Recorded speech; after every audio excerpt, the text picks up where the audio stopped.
একটা খবর দেবো, বেশি আপনার বন্ধুবান্ধবদের বলতে পারেন, কিন্তু ইউটিউবার যারা জানতে না পারে, স্পেশালি ইনফ্লুয়েন্সার যারা আছে, জানলেই গন্ডগোল।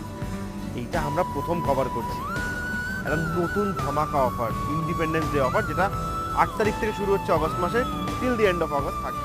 প্রথমেই আমাদের কাছে চলে এসেছিল দেশের পতাকা ইন্সপায়ার্ড মোমোর প্ল্যাটার, যেখানে ছিল তন্দুরি মোমো, রেশমি মোমো এবং হরিয়ালি মোমো। আর তার সাথেই গলা ভেজানোর জন্য প্ল্যাটারের মধ্যে ছিল দেশি আম এবং আম পান্নার একটা অদ্ভুত শরবত, তার ভেতরেও ছিল অশোক চক্র। মোমো ছিল দারুণ খেতে। এরপর আবার চলে এলো ট্রাই কালার ইন্সপায়ার্ড পাস্তার প্ল্যাটার, যেখানে প্রত্যেকটা পাস্তা ছিল ভিন্ন রকমের খেতে, বিভিন্ন স্বাদের। গোটার ডেসক্রিপশন আমাদের মেন ভিডিওটায় দেওয়া আছে। আর শেষমেশ বাঙালির প্রিয় লুচি, আলুর দম এবং ভেজ কাটলেট, এটা সারা বছর পাবেন, কিন্তু বাদ বাকিগুলো শুধু এই মাসে। আমরা পৌঁছে গেছিলাম ইটস মাই লাইফ ক্যাফেতে, আর তার লোকেশনের ডিটেলস আমাদের